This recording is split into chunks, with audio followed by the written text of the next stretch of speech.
Sasabit lang ako kasi wala akong mapuntahan. Maawa naman po kayo sa akin. Tulungan niyo akong takasan sila. Bago pa mangyari yon, ay aangkinin ko yung babaeng yan.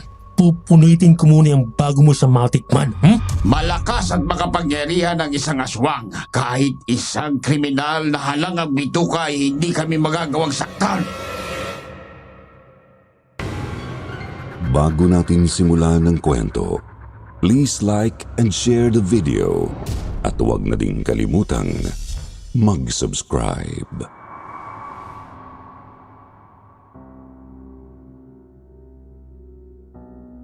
Huwag basta na lang sumama papunta sa mga lugar na hindi mo kilala. Minsan kasi isang madilim na yugto pala ang dapat nakahinatnan ng isang tao. At malamang madadamay ka sa kanyang kapalaran kapag dumikit ka sa kanya. Yan po mismo ang aral na ibabahagi ko sa inyo ngayon, mga kasityo. Isang aral na mula sa karanasan ko nang minsang makaharap ang mga halimaw na akala ko sa bangungot ko lang makikita. Magandang araw po, Sir Jupiter. Magandang araw rin po sa lahat ng inyong mga taga-subaybay. Ang pangalan ko po ay Bart. Nandito po ako ngayon sa Tagum City, Davao del Norte. Pero tubong Maynila po talaga ako. Doon din nangyari itong ibabahagi ko sa inyo. Dekada 90 nang makulong po ako. Nanloob ako noon sa isang butika at nagnakaw ng mamahaling gamot para kay nanay. Dahil doon ay nawalan ng kasama si nanay sa bahay. Tuluyan siyang naghingalo at pumanaw habang nasa bilangguan ako. Kaya naman nang makalaya ako ay wala na akong mapuntahan. Giniba na kasi ang barong-barong namin ng di ko namamalayan at wala rin akong alam na mapupuntahang kamag-anak. Idagdag pang mahirap makahanap ng matinong trabaho kapag dati kang preso. Pagnanakaw pa naman ang kaso ko. Walang amo na basta na lang magtitiwala sa akin. Kaya naman napagpasyahan kong sumama na lang kay Kuya Edu. Isang pasyang sobra kong pinagsisisihan hanggang ngayon. Si Kuya Edu po ay isang aminadong kriminal. Marami na siyang ginawang kalokohan, pagpatay, pagnanakaw at panggagahasa. Subalit hindi nagsampa ng kaso ang karamihan sa kanyang mga biktima dahil hindi nila natukoy na si Kuya Edu ang salarin. O di naman kaya ay walang mga pera. Nakakalungkot pero ganun kasi tumakbo ang hustisya natin dito sa Pilipinas. Yun nga lang ay may nasaksak si Kuya Edu na anak mayaman. Nakaligtas ito at nagsampa ng kaso kaya nakulong si Kuya Edo sa salang attempted murder sa loob ng 10 taon. Kuya Edo! Kuya Edo! Sandali! Oh, may problema, Bart? Ano kasi kuya, magtatanong lang. Saan ka didiretso ngayon? Uuwi ka sa inyo? Hindi. Mamamatay ako kapag bumalik ako doon. Kailangan ko magpakalayo-layo muna at magpalamig. O baka doon na rin ako sa ibang lugar magsimula ng bagong kalokohan. Kuya, pwede ba akong sumama? Wala na kasi ako mapuntahan eh. Yun nga, nabanggit ko na dun sa loob. Wala nang nanay ko at pinagiba na ang bahay namin. Pwede naman. Kaso sa Albay pa ako eh. Albay? May kamag-anak ka ron? Wala, pero doon kasi ako pinapapunta ni Warden. Pwede raw akong magsimula ng bagong buhay doon. Gusto mong sumama? Bagamat hindi kami naging masyadong malapit sa loob ng piitan, naging magkaibigan din naman kami kahit paano. Kaya nang sabay kaming lumaya isang araw noong 1998, napabuntot na ako sa kanya. 23 po ako noon at nasa 31 naman si Kuya Edu. Nagtataka nga lang ako, bakit may inalok na ganoon si Warden sa kanya? Bakit sa akin wala? Hindi naman sa naiinggit ako o ano. Nagtataka lang talaga kung bakit wala pa akong narinig na nasabihan ng ganon ni Warden. Pwede ba? Wala na kasi talaga ako mapagpipilian eh.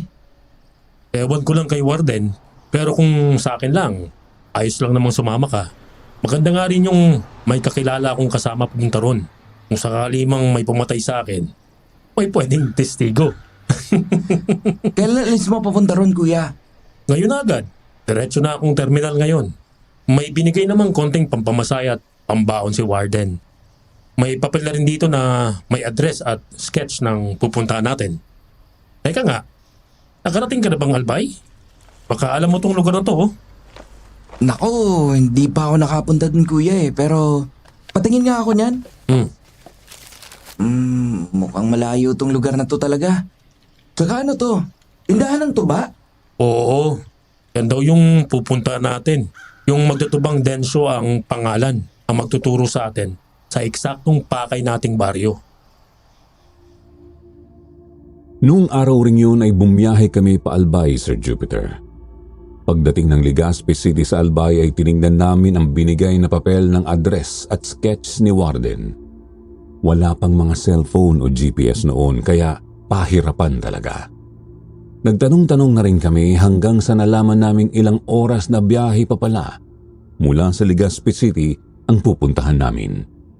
Kumbaga sa liblib na bahagi talaga ng Albay. Kaya naman sumakay ulit kami ng bus hanggang sa may narating kaming isang pamayanan. Eto na ata yung tindahan ng tuba rito sa sketch. Sa bungad ng gubat at may mga puno ng niyog. May katabi ring puno ng santol. Eto na nga siguro yun, kuya. Pero wala namang tao. Sarado rin ang tindahan.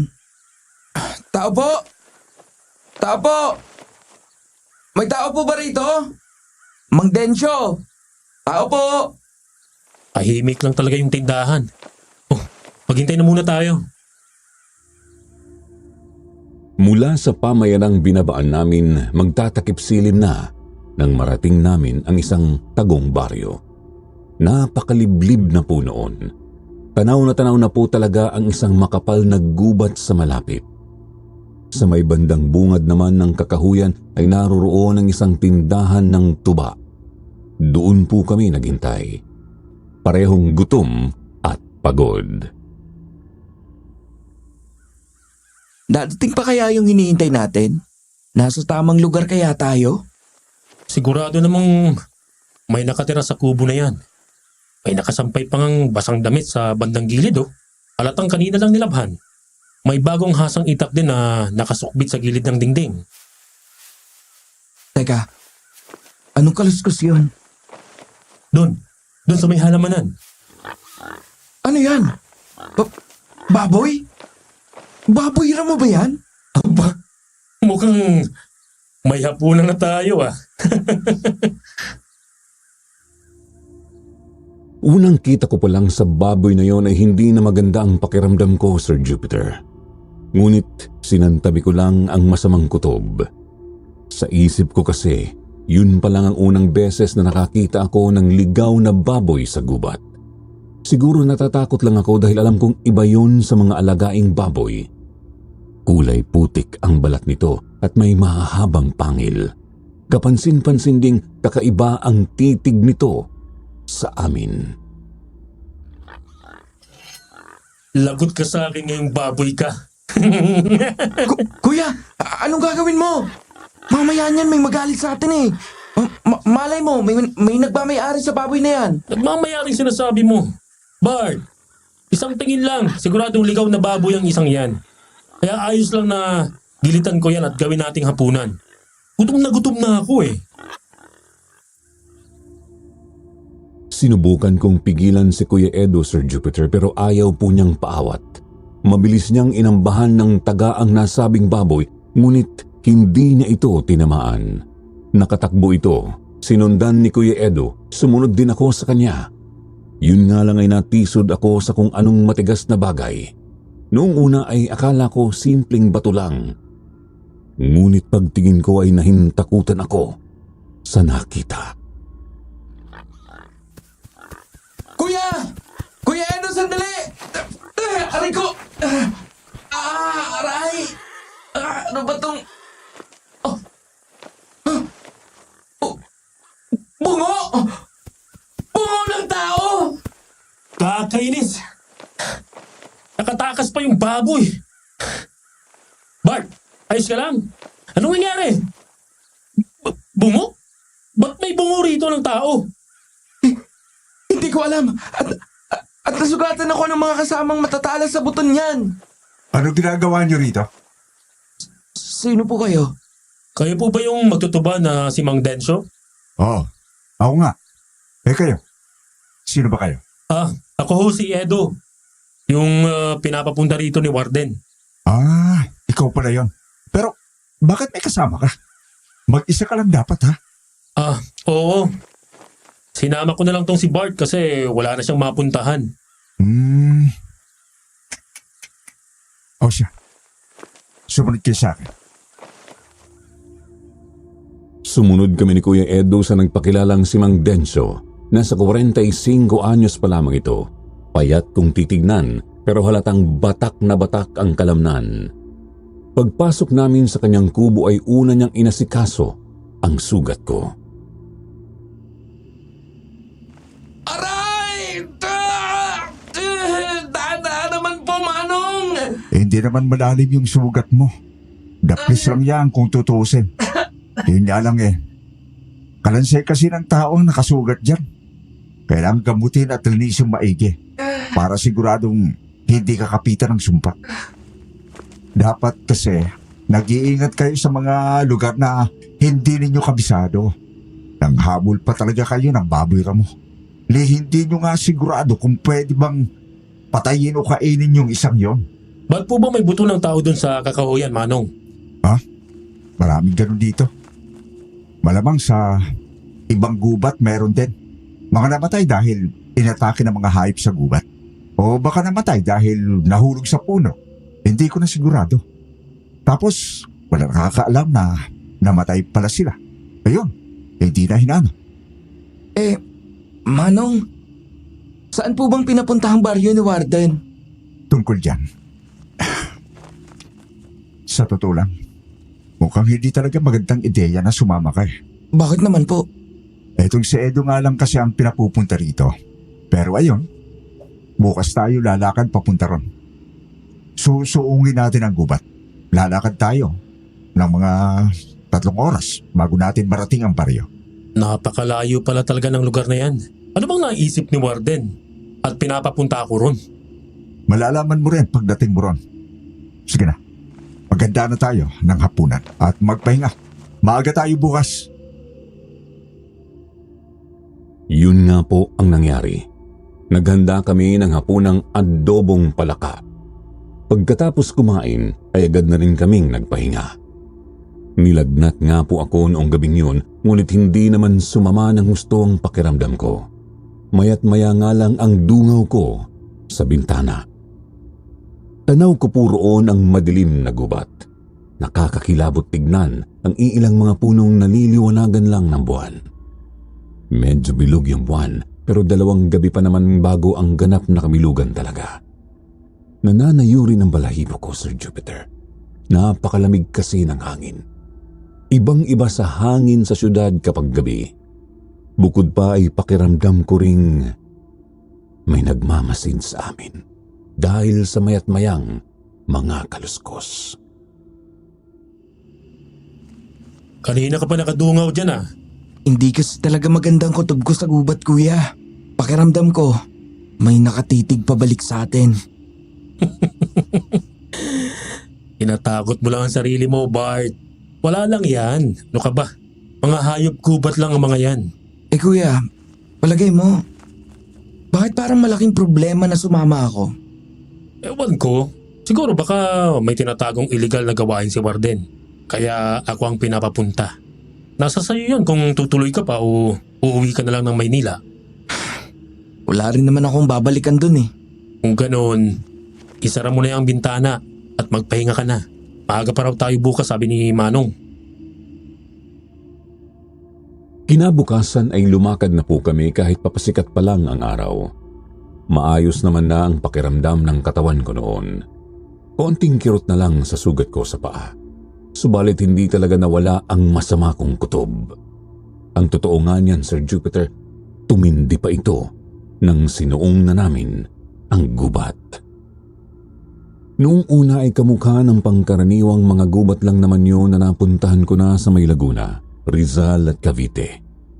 Pero nang lumaon ay pasukal na ito ng pasukal. Masyadong makipot ang daan sa pagitan ng napakatatangkad na mga talahib. May nakita rin akong mga baboy ramo at mga usa. Ang iba ay tumatakbo kapag nakikita kami. Ngunit may iba ring nakikipagtitigan pa talaga pabalik. Marami ring mga ahas mula sa damuhan at kahit sa mga sanga. Uy! Puisit! Muntik na ako sa ahas na yan ah! Mag-ingat kayo sa mga ganitong gubat. Maraming mga delikadong hayop dito. Manong, malayo pa ho ba tayo? Nagtatanong ka na niyan? Mga ngalahati pa lang nga tayo eh. Umabot kami sa bahaging medyo madilim na dahil sa kapal ng mga dahon. Hindi na masyadong nakakalusot ang sinag ng araw. Hindi ko akalaing totoo pala talaga ang ganoong klase ng mga kakahuyan. Mas tumindi pa ang masama kong kutubroon. Sa mga nadaanan na namin ay alam ko na kung paano tumitig ang mga hayop gubat. Kaya nakakasigurado na ako noong may mga tao talagang nagmamasid sa amin. Kahit malamig ay malalaki na ang butil ng pawis ko dahil sa pagod at bahagyang kilabot. Hinihingal na rin kaming dalawa ni Kuya Edu.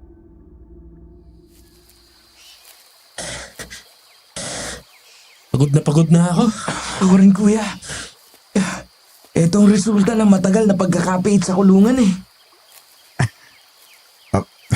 Huwag kayong mag-alala. Malapit na tayo. Kita niyo ba ang tulay na yan? Tawirin natin yan. Tapos konting lakad na lang. Iba naman ang kunting lakad sa inyo, Manong eh. Halimaw naman yata kayo. Konting ehersisyo lang ang sekreto ko, Edu. Noong mag-iisang oras na kami sa paglalakad ay may nakita kaming isang hanging bridge. Mukha naman iyong matibay at ligtas tawirin. May ilog sa baba noon. Hindi naman ganoon kataas ang agwat mula sa tulay at sa tubig. Siguro mga 2 metro lang. Pero medyo malakas ang bugso ng ilog. Kaya nakakatakot pa rin, lalo kung tulad ko ay hindi ka sanay sa mga ganon. Mga 10 minuto pagkatawid namin sa tulay ay may natanaw na akong bahay kubo. May mga pananim na ring mga gulay. Ilang lakad pa nga at narating na namin ang sentro ng baryong iyon sa liblib na bahagi ng Albay. Mainit kaming sinalubong at binati ng mga tao. Nakilala rin namin doon si Tata Jose, isang matandang lalaki na nasa mahigit 90 anyos na. Maging si Tata Jose ay nagtaka rin nang makitang may kasama nga si Kuya Edu. Umiiling pa nga ito at nagpalatak ng dila habang nakatitig sa akin. Pagkatapos ay bumuntong hininga ito bago ngumiti ulit. Noon na po niya itinuro sa amin ang tutuluyan namin. Isang simpleng kubo roon sa baryo.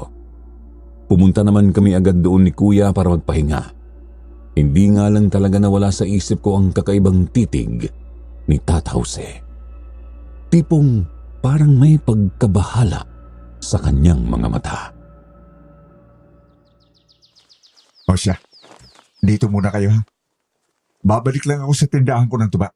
Wala po kayong bahay dito sa baryo na to, Manong? Meron naman. Isang kubo sa bandang gilid ng baryo. Pero may asikasuhin lang talaga ako. Babalik din naman ako kaagad mamaya. Maging komportable lang kayo rito, ha? Ay kung may kailangan kayo, ay magsabi lang kayo. Huwag kayong mahihiya. Eto, may tanghalian na kayo. Inihaw na manok at ilang gulay. Salamat po, Tata Jose. Ang bango nitong manok ah. Salamat po, Tata Jose. Pero magtatanong lang po ako. Wala po bang mga patakaran at mga pinagbabawal dito sa baryo ninyo? Anong ibig mong sabihin? Mga bagay po na kailangan naming tandaan habang nandito. Sa pagkakaalam ko po kasi ay may mga ganun talaga sa ganitong mga liblib na baryo eh. Mahirap na po at baka may magawa kaming hindi ninyo magugustuhan. Ay wala. Wala naman. Maging komportable lang kayo. Pwede kayong makipagkilala sa mga tao. Pwede rin kayong maglibot-libot sa paligid na kakahuyan kung gusto ninyo. Basta, magpakabuti lang kayo rito. Magiging maayos ang lahat. Pambihira. Napakabait mo talagang bata ka. Huwag mo na masyadong isipin ang mga bagay na yan. Sasabihan naman tayo kung sakali eh. Pagkatapos mananghalian ay nagpahinga kami ng mga 3 oras ni Kuya Edo. Bandang 3:00 naman po nang bumangon kami. Lumabas ng kubo at naisip na magpunta ng kakahuyan. Doon po sa may bandang likod ng baryo kami gagala. Hindi po roon sa dinaanan namin papunta sa lugar. Namangha ako sa kakahuyang yun, Sir Jupiter. Marami kasing malalaking puno ng mga prutas. Hindi rin gaanong masukal ang daan. Sa katunayan ay napakaaliwalas at napakasariwa ng pakiramdam ko doon. Kaya naman nawili talaga kami ni Kuya Edo sa paglalakad-lakad. Lalo na at walang ganoon sa kamay nilaan. Hanggang sa may natanaw kaming bahay habang naglalakad-lakad. Nakatayo iyon sa isang medyo paangat na bahagi ng lupa. 2 andanas na gawa sa bato at simento mula taas hanggang baba. Nakapagtataka kasi yun lang ang bukod tanging bahay na bato sa lugar na yun. Ang iba sa baryo ay puro na mga gawa sa kahoy at kawayan. Kapansin-pansin ding nakasara ang lahat ng mga bintana ng bahay. May ganyang bahay pala sa tagong lugar na ganito? O kang pangmayaman ah. Kuya, huwag na siguro tayong lumapit. Di natin kilala mga nakatira dyan eh. Hindi magandang kutob ko. Sus! Ayan ka na naman sa karuwagan mo eh. Kung ano-anong iniisip mo. Ika na! Punta na natin yung bahay na yan. Mukhang dyan lang tayo matutuwa rito sa probinsya eh. Napakasama po talaga ng kutob ko sa bahay na yun, Sir Jupiter. Isang tingin ko pa lang ay binubulungan na ako ng kalooban kong huwag lumapit. Pero dahil sa buyo ni Kuya Edo ay napilitan na akong sumunod sa kanya. Napalunok na lang ako ng laway at nagkamot ng batok. Hindi talaga magandang pakiramdam ko sa bahay na yan, Kuya Edo. Balik na tayo sa baryo. Bart! Bahay ng mayaman yan. Malay mo. May mapupulot tayong matino dyan sa loob. Hindi ko gusto yung isip mong yan eh. Anong binabalak mo, oy? Uy, wala naman ah. Iniisip ko lang, baka may paraan na makapasok tayo sa loob. Teka, may tao yata. Ha? Saan? Doon oh, sa may kalibang bintana sa 2nd floor. Mukhang may nakatingin sa atin sa likod ng kortina. Oo nga no. Sino kayo? Pareho kaming nagulat nang may boses ng isang matandang lalaki na nagsalita sa likod namin. Nilingon namin yun. Nakita namin ang isang napakapayat na kalbong matanda. Bako na po ang likod nito at sinusuportahan na lamang ang katawan ng hawak na tungkod. Hungkag ang magkabilang pisngi. Medyo lubog din ang namimilog na mga mata at bahagyang nangingitim ang bandang ilalim. Ako ho si Edo, Lolo. Ito naman po kasama ko si Bart. Mga dayo lang po kami rito sa lugar nyo. Lumaka mo. Kung ganon, ay ikaw pala yun. Mabuti naman at nakarating ka ng maayos. Oo nga po Lolo. Ruben, Lolo Ruben, ang itawag ninyo sa akin. Ako ang may-ari ng bahay na yan. Ha? Ganun po ba? Ayos yung bahay nyo, Lolo. Medyo malaki sa karaniwan. Gusto nyo bang makita ang loob? Tara, sumunod kayo sa akin. Hindi ako nakapagsalita noon. Di ko masabi noong una kung bakit pero nangangatog ang tuhod ko habang nakatingin kay Lolo Ruben. Nauna siyang naglakad papunta sa sementadong bahay. Pumasok kami sa bakal na gate at nagtuloy-tuloy sa front door. Huwag kayong magugulat, ha? Magugulat? Saan naman pulo? Eh, isa kasi akong imbalsamador. Kaya baka may makita kayong mga bagay sa loob na kakaiba para sa inyo. Sir Jupiter, di ko alam kung ano ang aasahan ko sa bahay ng isang embalsamador. Pero siguro naman ay hindi nila inuuwi ang mga bangkay, di ba? Marangal na hanap buhay din naman kasi yon. Madudungisan ang kanilang negosyo kung gagawa sila ng kung anong kalokohan sa mga patay. Hindi ko nga lang mapakalma ang kumakabog kong dibdib. Bakit naman kasi kami babalaan ng ganoon ng matanda kung walang mali sa loob ng bahay? Binuksan niya ang pinto. Una kong napansin ang tanglaw na galing sa mga lampara at kandila. Ibig sabihin ay walang mga bombilya ng ilaw. Napakaliblib nga naman ng lugar na yon, malabong magkaroon ng kuryente kahit sa isang bahay na bato. Tumuloy kami papasok. Doon ay napamaang na lamang ako sa mga nakita ko. May malalaking mga shelf sa bandang dingding ng sala. May nakalagay na iba't ibang mga garapon sa mga iyon. Bawat garapon din ay may kanya-kanyang lamang na preserbang katawan ng iba't ibang mga hayop. May palaka, ahas, pusa, tuta, butiki at ibon. Mayroon din akong nakitang sanggol na tao. Ano po ba mga ito, Lolo? Ang bangis tingnan ng mga ito, oh. Parang sa mga horror movies. Yan ang sinasabi ko sa inyong mga kakaibang bagay. Mga koleksyon ko ang mga iyan. Noong sandaling iyon ay gustong-gusto ko na talagang lumabas at bumalik ng baryo, Sir Jupiter. Subalit di ko magawang magsalita. Nanginginig na kasi talaga ang kalamnan ko. Hanggang sa pinapunta na nga kami ni Lolo Ruben sa may hapagkainan. Doon nakita namin ang kanyang pamilya. May mag-asawa, anak ni Lolo Ruben ang babae. Tapos may apo rin siyang dalaga na si Paula. Ay, Bart. Ganda ni Paula, oh. Ano? Ha? Oo, kuya. Pero... Popormahan ko yan. Huwag kang sisingit, ha? Sang-ayon ako kay Kuya Edu. Napakaganda nga ni Paula. Pero napakasama rin ng kutob ko sa kanya. Kung bakit ay hindi ko rin masabi noong oras na yon. Pansin ko ring panaytitig ng dalaga sa akin. Napapayuko na lang ako dahil sa magkahalong hiya at kilabot.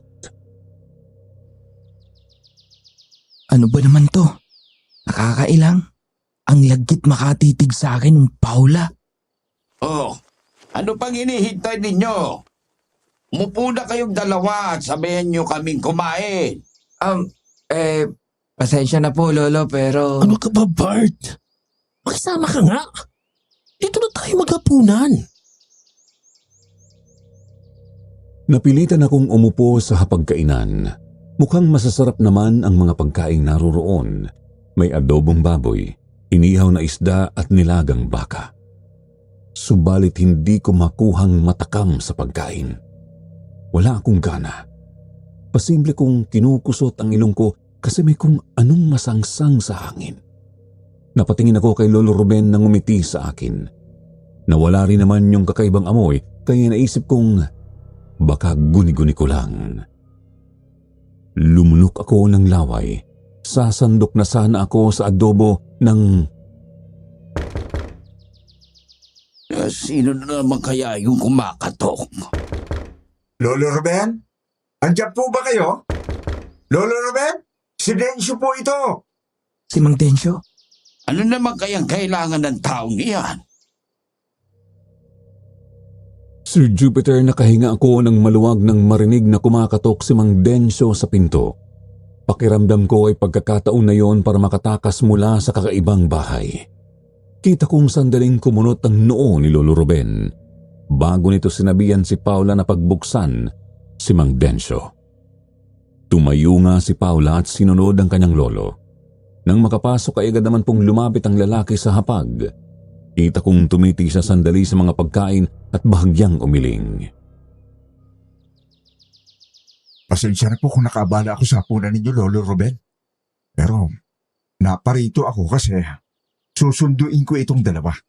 May nakapagsabi kasi sa akin na nagpunta nga sila rito. Mga bisita ko sila dito sa bahay namin. Kaya bakit mo sila susunduin ng basta na lang?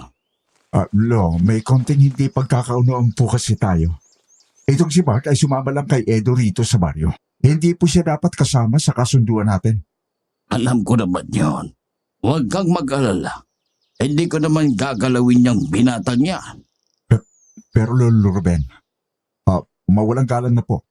Isasama ko na lang po. Teka. Kuya, si Bart na lang po ang isama nyo. Siya naman itong nagsasabing masamang pakiramdam niya rito eh. Dito lang muna ako. Alam ko naman ang daan pabalik sa kubo. Narinig mong sinabi niya, Densyo. Huwag mo lang pilitin. Ganun nga po ang nangyari. Lumabas kami ni Mang Denso nang hindi kasama si Kuya Edo. Medyo madilim na po noon, siguro mga 6:00 na ng gabi. Lumingon pa ako sa bahay ni Lolo Ruben. Nakita kong may anino doon sa isang bintana sa tabi ng pinto. May dumudungaw roon nang hindi inaalis ang nakatabing na kortina. Hindi ko masabi kung sino ang naghahatid sa amin ng tingin. Tuloy-tuloy kaming lumakad pabalik sa tinutuluyan naming kubo ni Kuya Edo. Doon ay sinabi niya sa aking nakausap daw pala niya sa telepono sa bayan, si Warden. Pasensya ka na, Bart. Hindi ka talaga dapat naandito. Bukas ay aalis ka na kagad. Huwag mong sabihin kay Edo. Aalis ka ng palihim. Si Warden na rin daw ang bahala sa'yo pagbalik mo sa Maynila. Bakit naman po, Mang Densyo? Kasama ko po siyang dumating dito eh. Ang sama ko naman kung bigla ko na lang siyang iiwan. Huwag ka na ngang masyadong matanong. Basta yun ang mas makabubuti para sa'yo. Pansin na pansin ko ang pagkabalisa sa mukha ni Mang Denso noong mga oras na yon, Sir Jupiter. Nakakainis nga lang kasi ayaw talaga niya akong sagutin kapag humihingi ako ng paliwanag. Ayaw niyang sabihin kung bakit kailangan ko nang umalis agad at bakit hindi ko pwedeng sabihin iyon kay Kuya Edo. Iniiba niya talaga ang usapan bagamat kita ko sa kanyang may gusto siyang sabihin sa akin. O siya, naalis na muna ako ha. May asikasuhin lang ako sa bahay kong naandito sa baryo. Ito muna ang hapunan mo ngayon. Salamat po, Kuya. Umalis nga po si Mang Denso. Sinarado niya ang pinto pagkalabas niya. Nag-iwan lang siya ng 3 nilagang saging at isdang bagoong na hapunan ko. Ayos naman na yun sa akin kasi di naman ako maarte sa pagkain. Subalit, noong nangangalahati na ako sa ikalawang saging ay bigla akong napahinto. Nakarinig kasi ako ng mga kaluskos sa labas lang ng kubo. Kuya? Kuya Edo? Ikaw ba yung nasa labas? Kuya! Walang sumagot. Nagpatuloy lang ang kaluskos na animoy may nagpapalakad-lakad sa labas ng kinaroroonan kong kubo. Sarado ang mga bintana kaya hindi ko makita ang nasa labas. Ngunit naramdaman ko na naman ang masamang kutob na parang may nagmamasid. May bahagi ng isip ko na gustong tignan kung ano yun. Pero sinisigawan naman ako ng kutob ko na manatili lang ako sa loob. Kuya Edo naman eh! Huwag ka naman manakot ng ganyan oh! Kuya! Uy! Kuya! Wala pa rin talagang sumasagot. Napadako ang tingin ko sa pinto. Hindi ko pala naitali ang kawad nun gaya ng habilin ni Mang Denso. Saktong napunta sa may labas ng pinto ang kung anong kumakaluskos, Sir Jupiter. Kita ko pa nga po sa may siwang ang anino ng kung anong nasa labas. Anino yun ng hayop na gumagapang sa lupa. Kumabog ang dibdib ko nang maisip kong baka hayop gubat yun. Gumalaw ng bahagya ang pinto. Napalunok ako nang may maamoy akong masangsang. Katulad yun sa sangsang na naamoy ko sa bahay ni na Lolo Ruben, bagamat mas malakas. Gusto kong tumayo para isarado ang pinto at itali ang kawad nito pero di ko maigalaw ang sarili kong katawan. Ilang sandali pa, tuluyan na akong napamaang nang may sumilip na napakapulang mata sa pinto. Gusto kong sumigaw pero walang lumalabas na boses sa bunganga ko. Sa halip ay napakusot lang ako ng mata. Iniisip ko noon na sana guni-guni lang ang nakita ko. Tumingin ako ulit sa pinto. Wala na ang mata o ang anino. Subalit, tuluyan na akong napamalikwas at napasigaw nang bigla na lang nagbukas ng malaki ang pinto. Hoy! Ano ba problema mo? Ano mo sa akin maligno? Kuya Edo, salamat naman at nakabalik ka na. Ano ba kasing kinakatakot mo tumitili ka ng ganyan? May kumakaluskos kasi sa labas kanina eh. Tapos, may sumilip dyan sa pinto. Mukhang mabangis na hayop gubat. Diyos ko naman, Bart. Bawas-bawasan mo nga yung karuwagan mo. Masisira ang magandang gabi ko sa'yo eh. Magandang gabi. Nagulat man ay nakahinga na rin ako nang maluwag nang pumasok si Kuya Edu. Napakalapad ng ngisi nito. Umupo siya sa silyang katapat ko at nagsimula siyang magkwento. Nakausap daw pala kasi niya ng medyo matagal si Paula. Bagamat umalis din ito at pumanhik na sa kwarto bago pa man umalis si Kuya Edu. Habang nagsasalita si Kuya ay hindi ko na marinig ang mga kaluskos sa labas. Maging ang kakaibang amoy ay nawala na rin. Kaya naman napanatag na po ako. Doon na po ako tsumempo para isara ulit ang pinto at italing maigi ang mga kawad nito. Itinuloy at tinapos ko na rin ang pagkain. Subalit ilang minuto lang ay napahinto na naman ako nang mapansin ko ulit ang kung anong masangsang sa hangin. Nawala rin sa sinasabi ni Kuya ang tenga ko nang may marinig akong mga kaluskos sa labas. Maging si Kuya Edu ay napahinto rin sa pagkikwento. Ano yun? Yan! Yan ang sinasabi ko sa'yo kanina pa, kuya. May kung anong gumagala sa labas. Kanina pa niyang gustong makapasok eh. Eh ba't di ko yan napansin pagkarating? Pakiramdam ko ay nalaglag ang kaluluwa ko sa gulat nang biglang may kumalampag sa dingding ng bintana. Nakatali naman ang mga kawad ng bintanang yun pero natatakot pa rin akong baka bumigay at maputol. Kasunod noon ay naulinigan namin ang mga yabag at kaluskos na nagpapalakad-lakad sa labas ng kubo. Animoy naghahanap iyon ng malulusutan papasok. Ano ba kasing hayop na yan? Bakit ba tayo ginugulo? Dito ko lang sa loob. Kuya, saan ka pupunta? Tutugisin ko yung hayop na yan. Inihaw na rin yan eh. Uy, kuya! Huwag mo mabuksan yan! Di mo pa nga alam kung ano nilalang nasa labas eh. Baka mamaya yan, bigla na lang tayong sakmalin yan eh. Alam kong natatakot kang kumag ka. Kaya nga dito ka na lang sa loob at magsumiksik sa ilalim ng papag. Naiintindihan mo? Kuya, Hindi siya nagpaawat sa akin. Tuluyan siyang lumabas. Ako naman ay nanatili lang sa may bungad ng pinto. Bagamat mula roon ay talagang masakit na sa ilong ang masangsang na amoy sa hangin. Kahawig na iyon sa patay na daga o mas matindi pa. Ilang sandali pa nagulat na lang ako nang may sininghalan si Kuya Edu sa dilim. Uli kang hayop ka! Ngayon, hindi ka na makakatakas sa akin. Gagawin kitang inihaw! ano kaya yung nakita ni kuya? Bahala na. Pupuntahan ko. Dali-dali akong tumakbo palapit kay Kuya Edu. Doon ay nakita ko ang isang kulay putik na hayop sa may halamanan. Medyo nakukublian iyon ng mga dahon ngunit nasisinaga ng buwan ng bandang kaliwa ng kanyang katawan at ulo. Isa iyong baboy ramo. Subalit katakatakang mas malaki iyon ng di hamak sa ordinaryong baboy. Siguro ay 2 o 3 beses pa ang laki nun. Kapansin-pansin din ang napakapula nitong mga mata. Kumikislap iyon ng bahagya kapag tumatama sa liwanag ng buwan. Halatang agresibo rin po iyon, Sir Jupiter, kaya hindi makalapit-lapit ng tuluyan si kuya para tsumempo ng taga. Kakainis! Masyadong malaki! May mali sa baboy na yan. Kuya, iwan na lang natin.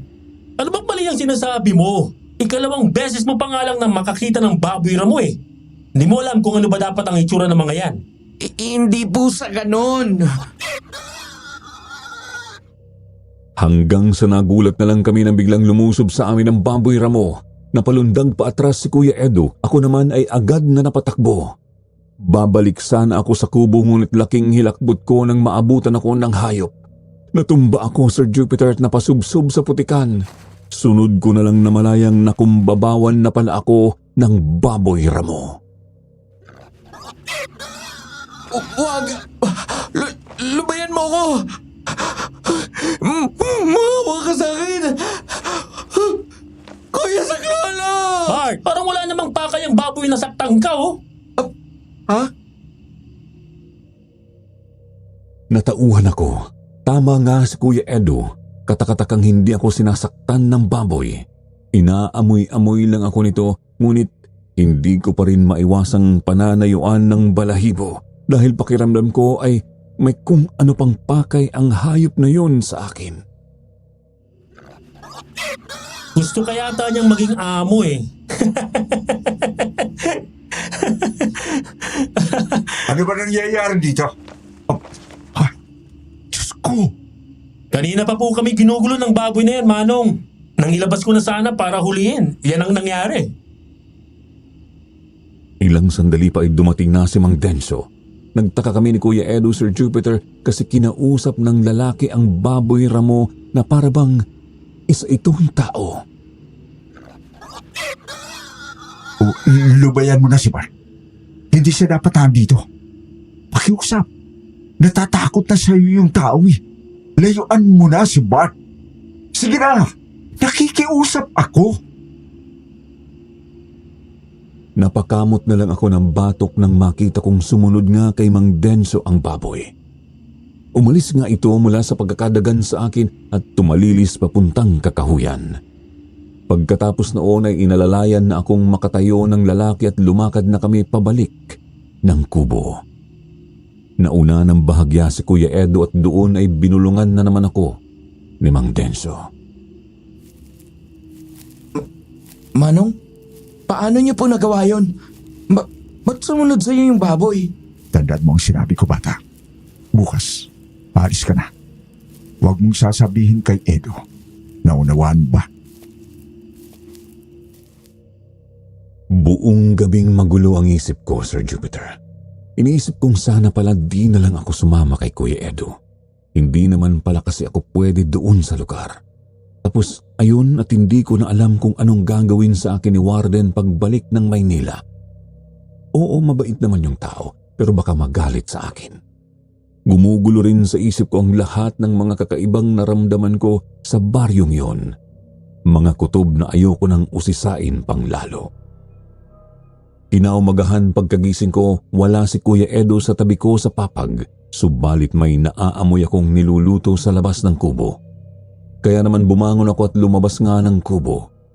Doon ay nadatnan kong nagluluto nga po ang mga tao.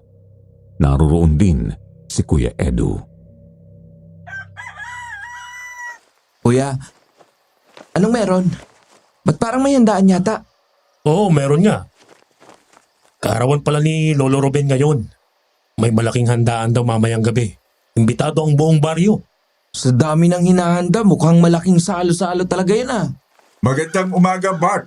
Edo. Magandang umaga rin po, Manong. Edo, pinapupunta ka roon sa malaking bahay. Kung pwede ay tumulong ka roon sa paghahanda roon. Siyempre naman. Pwedeng-pwede, Manong. Dagdag puntos na kay Paula to. O, sige po. Pupunta na ako. O, Bart. Diyan ka na muna, tol, ha? Ngingising-ngising umalis si Kuya Edo kay Mang Denso. Siguradong sabik iyong makita ulit si Paula. Ako naman ay kabadong napatitig sa dumating na lalaki. Hindi nga po napatagal ay hinila niya ako papasok ng kubo. Ganda ka na. Magbihis at kumain. Aalis tayo agad. Ngayong umaga na po, Manong? Oo. Pagkatapos mo kumain. Sige na. Bilisan mo nang kumilos. Hindi mo gugustuhin abutin uli ng gabi sa lugar na ito. Hindi man naiintindihan ang mga bagay-bagay ay sumunod na lang ako. Oo, may inililihim sila sa amin pero may dahilan kung bakit hindi na iyon masabi. Sila ang nakakaalam sa kung anumang sekreto yun. Kaya mas mabuting makinig na lang. Dali-dali akong nagbihis at nagalmusal pagkatapos ay sumama na nga ako kay Mang Densyo palabas ng baryo. Manong, ano po ba kasing meron? Kung pwede, ipaliwanag nyo naman po sa akin. Para naman mas makakilos ako ng maayos ayon sa kung anong kailangan. Huwag kang mag-alala, Bart. Pagkatawid natin sa ilog, sasabihin ko sa iyo ang lahat. Doon, siguradong hindi na nila tayo maririnig. Ha? Maririnig? Nino po? Basta, bilisan mo na lang. Hindi nila tayo dapat maabutan. Hindi tayo dapat maabutan ng mga demonyong yon. Kita ko ang pagkabalisa ni Mang Densyo noon, Sir Jupiter. Ang totoo ay pansin ko pa nga pong pinagpapawisan ang lalaki. Sumunod lang ako sa kanya. Wala kaming kibuan. Wala akong ibang naririnig kundi ang huni ng mga ibon at dumadagundong kong puso. Hanggang sa nagulat na lang ako nang mapahinto sa paglalakad si Mang Densyo. Nakatitig siya sa unahan.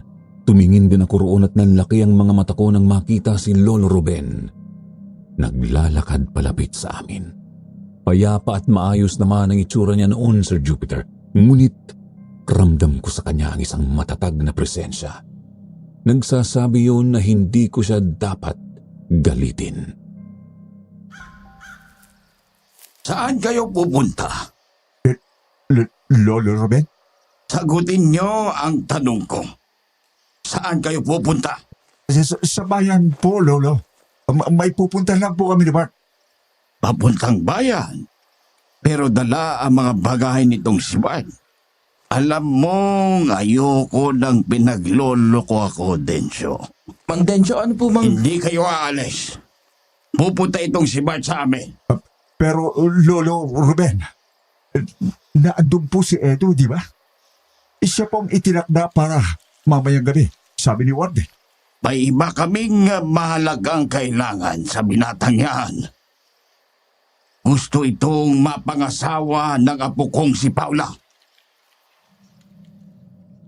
Sir Jupiter, nalito na ako ng husto sa narinig. Si Paula? Gusto akong mapangasawa? Yun ba ang dahilan kung bakit pinapaalis ako ng agaran ni Mang Densyo? Naalala ko rin po bigla ang mga nangyari at nasaksihan ko sa bahay ni na Lolo Ruben. Hindi ko gusto ang bahay na yon at napakasama ng kutob ko sa pamilya nila. Napatingin ako sa matandang kaharap namin noon. Nakangiti ito habang nakatitig sa akin. Naku, Lolo. Hindi pa po ako handa sa kanyang mga bagay. Hindi ako tumatanggap ng pantanggi. Anong... Ang mga mata niya! Sir Jupiter, nanlamig ang buong katawan ko nang makita kong namula ang mga mata ni Lolo Ruben. Alam kong hindi lang simpleng pamumula yun. Noon ay sigurado na akong may kakaiba nga sa kanya. Napalingon ako kay Mang Densyo, ngunit yumuko lang ito. Sinabi niyang sumama na lang ako, bagamat ramdam ko ang pag-aalala niya para sa akin. Tumingin din ako ulit sa matanda. Normal na ulit ang itsura nito at maaliwalas ang ngiti sa akin. Huwag kang mag-alala, iyo. Isinusumpa kong gaganda ang buhay mo kapag napangasawa mo ang apo ko. At pagsisisihan mo naman ang gusto, tatanggi ka. Kaya kung ako sa iyo, sumama ka sa akin. At ikaw naman, Densyo, dito ka lang sa baryo. Sir Jupiter, sumunod nga po ako sa matanda. Nakabuntot lang ako sa kanya. Napakabigat ng pakiramdam ko noong mga sandaling yun. Noong gumala kami ni Kuya Edo ay napakaaliwalas ng bahaging iyon ng kakahuyan. Ngunit noong si Lolo Ruben na ang kasama ko ay para akong sinasakluban ng kumot. Hindi ako makahinga na maayos dahil sa kaba at kilabot. Lalo na kapag naaalala ko ang sandaling pamumula ng kanyang mga mata. Nagpalinga-linga ako sa paligid. Napansin kong walang makatingin ng diretso sa akin bagamat yumuyuko sila ng buong paggalang kay Lolo Ruben. Ang matanda naman ay tuloy-tuloy lang sa paglalakad. Katakatakang medyo mabilis pa rin ang kilos nito kahit bako at nakasungkod na nga. Ignacio, pumasok ka na sa loob ng bahay. Opo, Lolo Ruben. Natauhan na lang akong nakarating na kami sa sementadong bahay at nang magsalita ang matanda. Sumunod ako sa kanyang sinabi. Nag-aalangan man ay pumasok ako sa pinto. Doon ay bumungad ulit sa akin ang kakaiba niyang koleksyon. Lihim ko pang naitiim ang mga bagang ko nang maipako ang tingin sa isang fetus na nakagarapon. Mabuti na lang at maraming mga taga-baryong naglilinis sa kanilang bahay kaya hindi ganoon kalala ang sama ng pakiramdam ko sa loob. Tumuloy ako papunta sa paanan ng hagdan.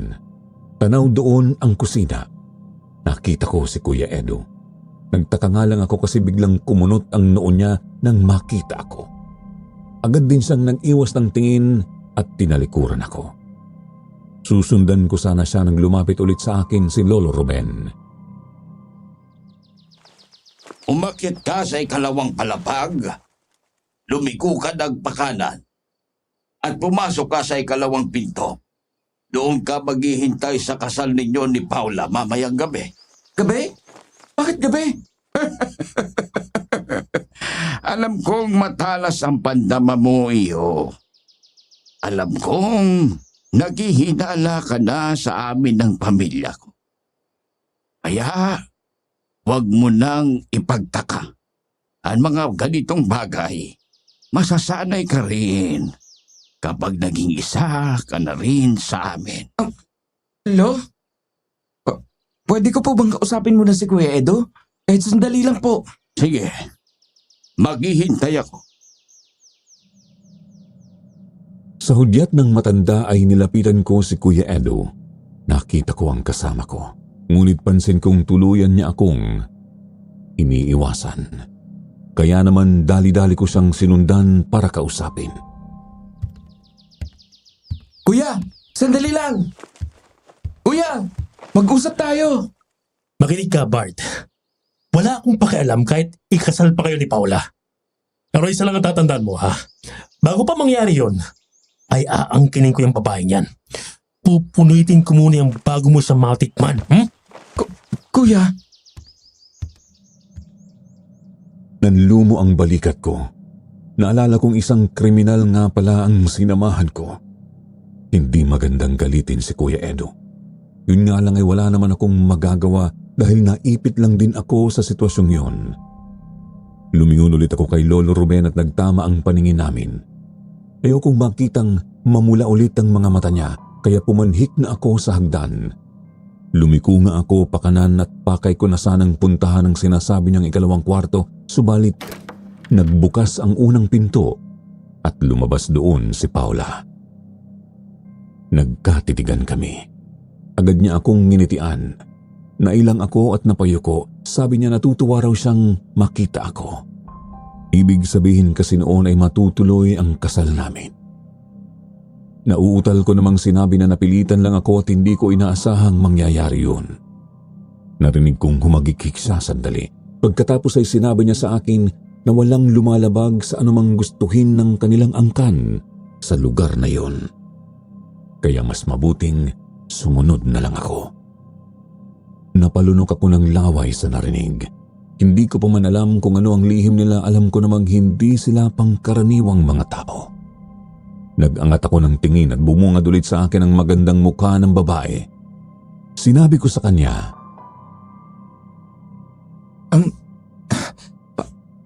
Paula, mag-ingat ka kay Kuya Edo. May binabalak siyang masama sa'yo. Galit siya. Kasi bigla ako ang gusto mong mapangasawa. Kriminal yun. Kaya hindi natin alam kung anong takbo ng isip nun gayon. Muli siyang tumawa. Sinabi niya sa aking huwag ko nang alalahanin ang walang kwentang mga bagay. Ituon ko na lang ang pansin ko sa paghahanda. Dagdag pa niya ay pumasok na ako sa kwartong inilaan sa akin at doon maghintay. Buong araw akong naghintay noon, Sir Jupiter. Iniisip ko kung tama bang tumakas na lang ako at kung makakatakas ba ako ng ligtas mula sa lugar na yon. Pagsapit ng takip silim ay may isang taga-baryo na dumating. Binigyan niya ako ng damitin at susuotin ko raw sa kasal. Mga damit na itim lahat, Sir Jupiter. May kasama pa iyong roba na katulad ng sa mga pari, ngunit itim din. Lalo akong kinilabutan. Mga kalahating oras pa ay nagulat na lang ako nang may kung anong tumama sa jealousy ng bintana. Agad akong lumapit doon at hinawi ko ang nakababang kurtina. Binuksan ko ang mga salamin. Dumungaw ako. Natanaw kong likod na pala iyon ng sementadong bahay at medyo marami ng puno.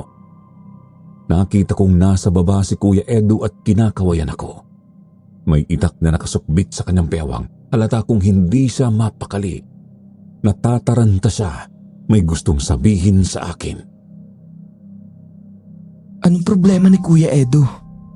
Hindi ko maintindihan ang gusto niyang sabihin. Ba't di na lang kasi niya lakasan ng konti ang boses niya? Nakita kong may kinuha siya sa kanyang bulsa. Isang ballpen. Kumuha siya ng dahon at sumulat sa roon. Pagkatapos ibinalot niya yung nasulatang dahon sa isang bato tsaka umaktong ihahagis yun papunta sa akin. Inilusot ko ang isa kong braso sa jealousy at nasa luko naman. Binubuklat ko pa lang yung dahon ay kinakabahan na ako, Sir Jupiter, at tuluyan niya akong nahintakutan nang mabasa ang sinulat ni Kuya Edu. Aswang si Paula. Aswang ang buong pamilya nila. Gagawin ka nilang tulad nila. Tumakas na tayo. Napatitig ako kay Kuya Edu.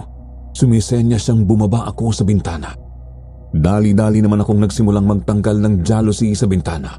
Sa buong sandaling yun ay iniisip kong yun na nga ang paliwanag sa lahat ng mga nangyayari. Aswang ang pamilya ni Lolo Ruben at sa pilitang ginawang tagasilbi ang mga taga-baryo. Kung bakit pinapunta ni Warden si Kuya Edu ay hindi pa malinaw sa akin. Ang mahalaga ay kailangan naming makatakas.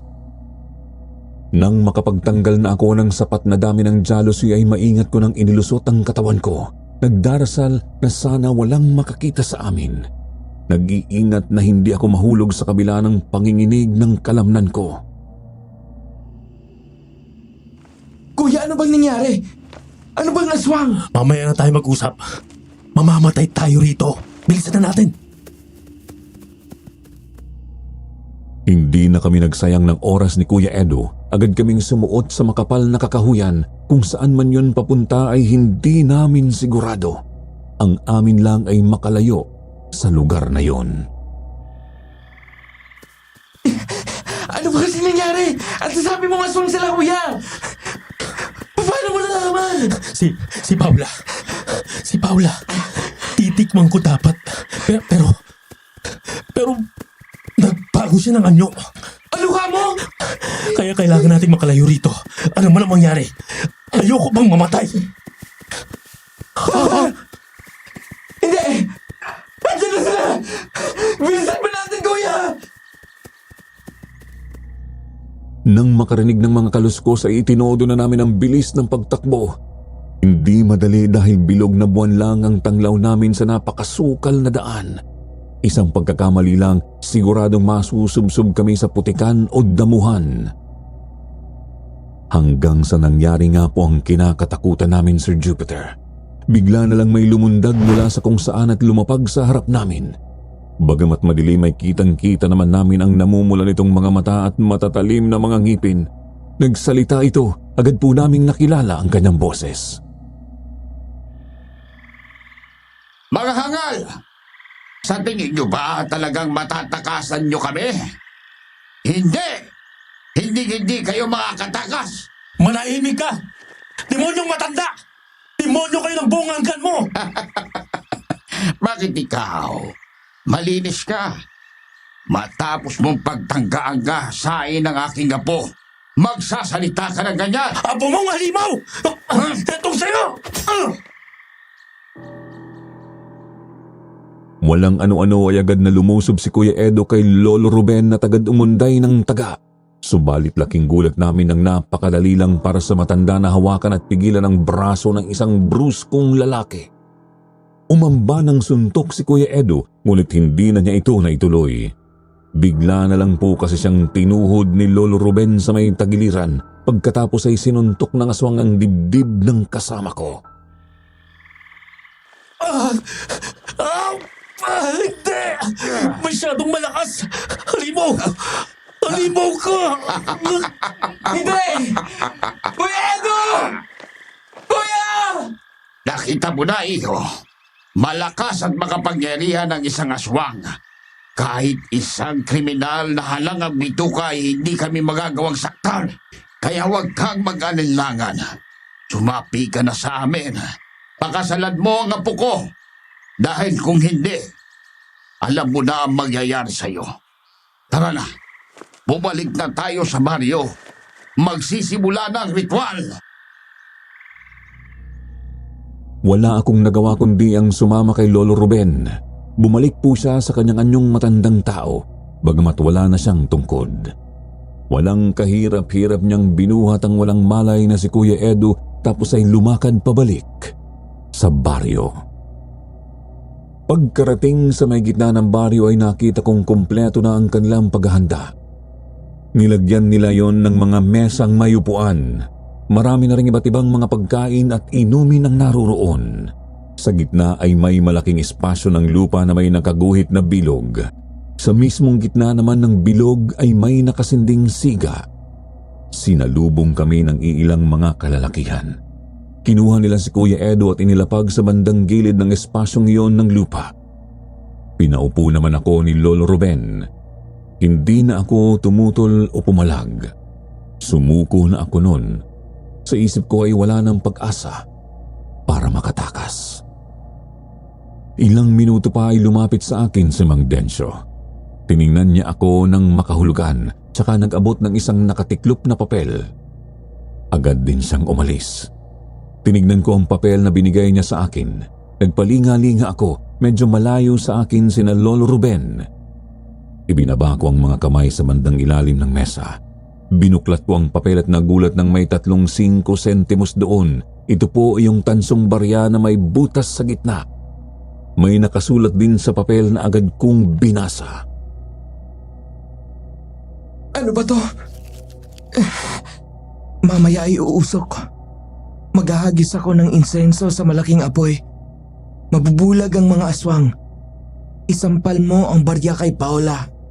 Kahinaan ng mga aswang ang tanso. Tatakas tayo.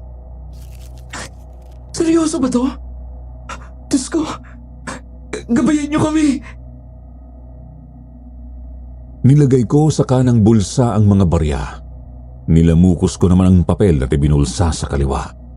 Hinanap ng mga mata ko si Mang Densyo at muli kaming nagkatitigan ng makahulugan. Bahala na. Magtitiwala na lang ako kay Manong. Wala na akong pagpipilian pa eh. Tara na sa gitna. Magsisimula na tayo. Magkakaroon muna ng ritual ang pamilya namin. Pagkatapos, ay isusunod agad ang seremonya ng inyong kasal. Sige po, Lolo. Inilipat nila si Kuya Edo sa mismong tabi ng apoy. Tumayo naman sa bilog si Lolo Ruben. Nasa harap niya ang walang malay kong kasama at nasa likod lang niya ang kanyang pamilya. Nasa tabi naman ako ni Paula. Nagsimula ang kanilang ritual. Dumipa ang matanda at saka nag-usal ng dasal sa wikang di ko maintindihan. Sumabay sa kanyang lahat ng mga taga-baryo. Nagpalinga-linga ako. Lahat sila ay nakayuko. Nakapikit at nakadaop ang mga palad, maliban na lang kay Mang Densyo na panayang sulyap sa akin. Hanggang sa lumakas ang pagdarasal ni Lolo Ruben, kita kong nanginginig-nginig na rin ang katawan nila ng kanyang pamilya. Umihip din ang malamig na hangin bagamat hindi naman malakas. Ilang sandali pa nagulat na lang ako nang bigla silang magbago ng anyo. Tuluyan akong napamaang nang bigla nilang lundagan si Kuya Edo at walang habas na pinagkakalmot at pinagkakagat. Napadilat pa si Kuya Edo noon ngunit hindi na niya nagawang makasigaw. Ako naman ay napaatras na lang ng ilang hakbang at nasuka sa may gilid ng bilog.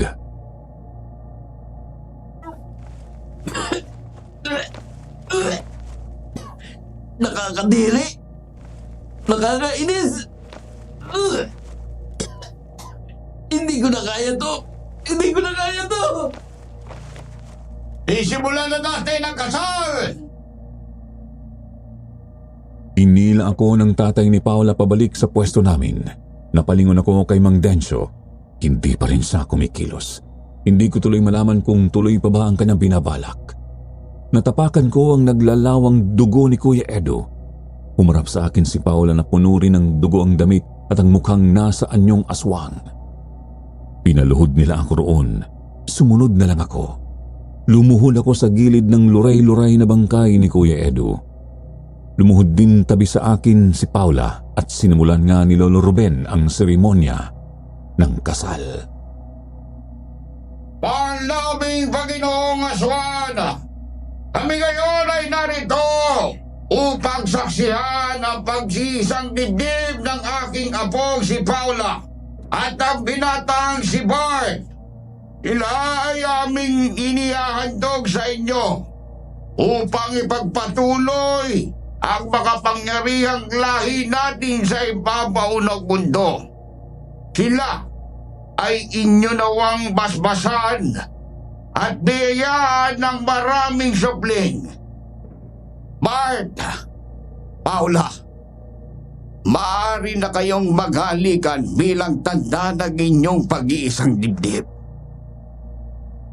Napalingon ako kay Paula. Ibinalik niya sa anyong tao ang kanyang mukha.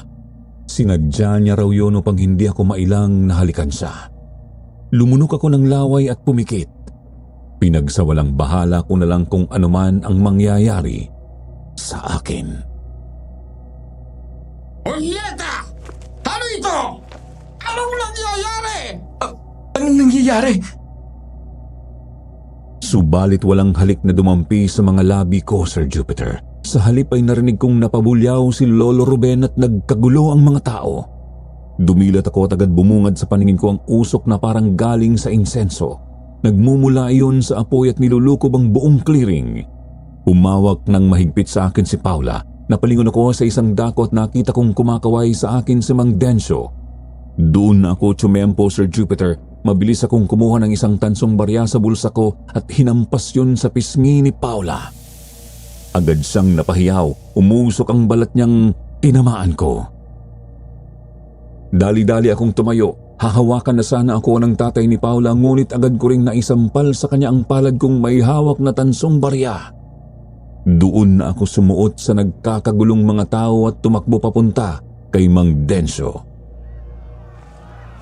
Mang Densyo! Mang Densyo! Akala ko hindi nyo na itutuloy ang plano. Mamaya na tayo mag-usap. Sige na, tumakbo ka na. Bilisan mo. Nakabuntot lang ako sa'yo. Una akong pinatakbo ni Mang Densyo palabas ng baryo. Nakasunod lang siya sa akin. Mabuti na raw na ganoon para hindi ako basta masaktan ng aswang mula sa likod. Pinilit kong itodo ang bilis ng takbo ko. Tuloy-tuloy pasuot sa taniman ng mga palay. Mula roon ay narinig ko ng lalong nagkagulo ang mga taong naruroon pa sa clearing. Naisip kong may labanang nagaganap doon. Manong, bakit ninyo ako naisip tulungan? Di po ba kayo malalagay sa alanganin nito? At ang mga taga-baryo, nilalabanan po ba nila ang mga aswang? But, kailangan mong maintindihan. Hindi lang ito tungkol sa iyo. Tungkol na rin ito sa amin. Sa aming hindi na gustong gawing utusan ng mga aswang. Sige na, bilisan na natin.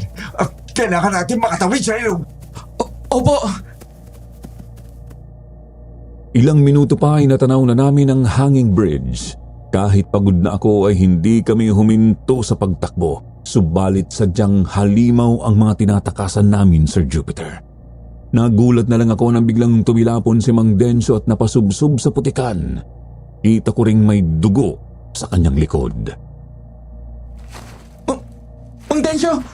Manong! Buwis na limaw na yan!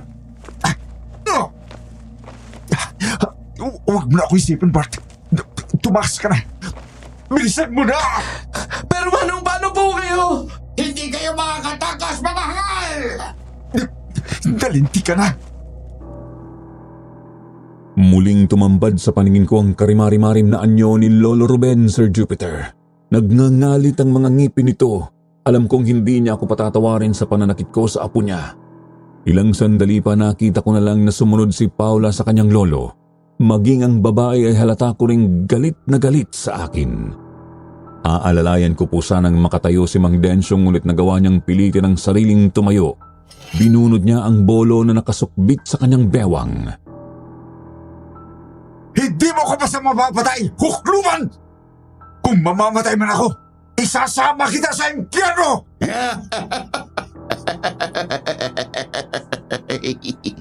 Nagpapatawa ka ba, Densyo?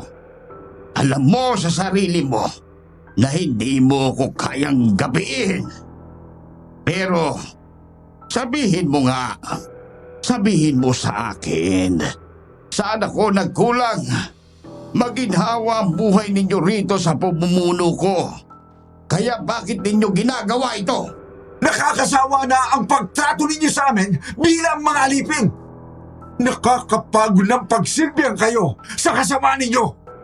At ngayong gabi, matatapos ang kalukuhan nyo rito sa baryo. Talaga?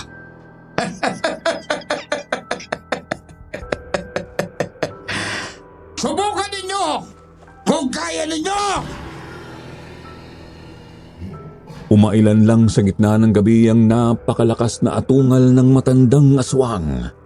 Agad itong lumusob kay Mang Densyo. Si Paula naman ay bigla na lang nagbago ang anyo at naging baboy ramo. Ang mismong baboy ramo na nanggambala sa amin ni Kuya Edo. Nang makita kong papasugod na siya sa akin ay agad na akong tumakbo papunta sa tulay. Subalit, sadyang mabilis ang isang yun. Nagawa niya akong harangan. Aktong susugod na sana siya ulit sa akin nang bigla naman siyang mataga ni Mang Densyo. Yan ang bagay sa iyo! Hayop ka talaga, Densyo! Umanda ka sa ginawa mong ito sa apo ko! Mananagot ka sa akin! Papatayin kita! Subukan mo kung kaya mo, tanda! Sige na, Bart, magpatuloy ka na! Bilisan mo! Sa atas ni Mang Densyo ay muli akong tumakbo papunta sa tulay. Narinig ko ulit ang atungal ng halimaw pero diretso lang ang tingin ko. Subalit nang mapansin kong may mga yabag na sumusunod sa akin ay doon na ako napalingon. Nakatayo na ako sa mismong tabi ng ilog. Nanlaki ang mga mata ko nang makitang nag-uunahang makalapit sa akin ang aswang at ang magtutuba. Kakalmutin na sana ako ni Lolo Ruben nang bigla naman akong sinipa sa binti ni Mang Densyo. Nawalan ako ng balanse at tuloy-tuloy akong dumausdos pabagsak sa ilog. Ang pagbaon ng mga kuko ni Lolo Ruben ang huli kong nakita bago ako tuluyang tangayin ng tubig. Papalayo. Nang magkamalay ako ay naroroon na ako sa isang barangay health clinic. Kung paanong nabuhay ako, hindi ko rin masabi. Tinanong nila ako kung bakit daw ba ako napunta sa ilog. Nag-isip na lang ako ng posibleng dahilan. Yung dahilan na hindi nila ako aaluking samahan pabalik sa kung saan man ako galing. Nagpunta lang po ako rito para dalawin ng isang kaibigan. Pero wag niyo na po silang abalahin. Mas mabuti po kung ang tatawagan ninyo ay ang tiyuhin kong warden doon sa Maynila. Mas maayos po kasi na siya na lang ang sumundo sa akin. Dahil sa sinabi ko ay agad nga po nilang tinawagan si Warden. Kinagabihan din po noon ay dumating siya para sunduin ako. Pinagsabihan niya ako, Sir Jupiter. Paliwanag niya, ano ba kasing nakain mo't sumama ka sa siraulong yan, Bart? Kaya ako pinapunta rito si Edo kasi hindi na siya dapat magpagala-gala sa laya. Sukdula ng katarantaduhan ng isang yun. Kung pababayaan, siguradong magkakalat lang yun ang kalokohan sa kung saan-saan. Kaya mas mabuti pang mamatay na lang yun sa kamay ng mga aswang bilang alay. At ikaw naman, Ngayon nakapunta ka at nakatakas ka roon, siguradong tutugisin ka ni Lolo Ruben at ng kanyang angkan. Yun ay kung may natirang buhay isa man lang sa kanila. Eh ano pong gagawin ko, Warden?